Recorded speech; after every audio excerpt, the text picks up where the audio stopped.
At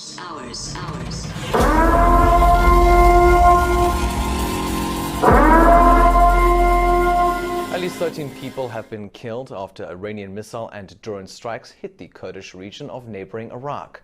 Iran's Revolutionary Guard said on Wednesday that the attacks were aimed at the Iranian Kurdish opposition bases there. Now, according to Iraqi Kurdish forces, 10 targets in the town of Koya were struck by drones, while a regional U.S. Army Central Command said it downed one of the drones as it posed a threat to U.S. personnel. The attack comes as Iranian authorities have blamed Iranian Kurdish dissidents for allegedly stoking Iran's ongoing protests. The protests over the death in police custody of Iranian Kurdish woman Mahsa Amini have now lasted 11 days.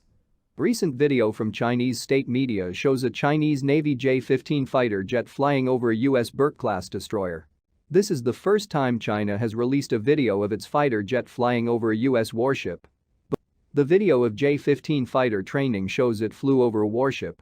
Judging by the warship's mast, funnels, missile vertical launch system and helicopter hangar, it is likely to be an American Arleigh Burke 2A class destroyer, possibly a relatively new 2A variant. Some people analyzed that the J-15 fighter jet was flying at an altitude of about 600 meters, almost directly above the U.S. destroyer. What's even more interesting is that the J-15 pilot was wearing an old-fashioned flight helmet, so the incident likely occurred before 2018. In December 2016, China's first aircraft carrier, the Liaoning, entered the Western Pacific for the first time for open-sea training. And in October 2021, Western media reported that the J-15 flew over a Japanese helicopter carrier. It is not uncommon for fighter jets to fly over each other during naval encounters at sea, but in the past, Chinese officials have rarely disclosed such incidents, so the release of the video of the J-15 flying over a U.S. destroyer could represent a desire by the Chinese government and military to send a tough message. This is a very worrying sign at a time when Sino-U.S. relations are deteriorating. Now, as just mentioned, a day ahead of U.S. Vice President's visit to Seoul, North Korea on Wednesday evening fired 2 short-range ballistic missiles toward waters off South Korea's east coast just 3 days after it had fired a similar type of missile. Wednesday's action appears to have been carried out in protest against Seoul and Washington joint drills currently taking place in the area. Our defense correspondent Bae Eun-ji with the latest.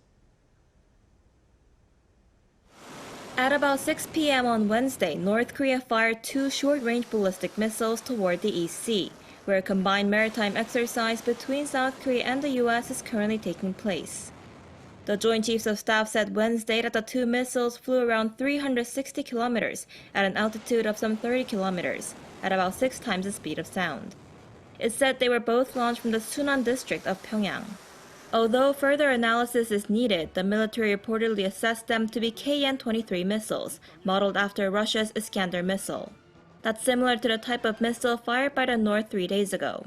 The military also said such action strengthens the deterrence and readiness of the South Korea-US alliance, and that it only deepens North Korea's isolation from the international community.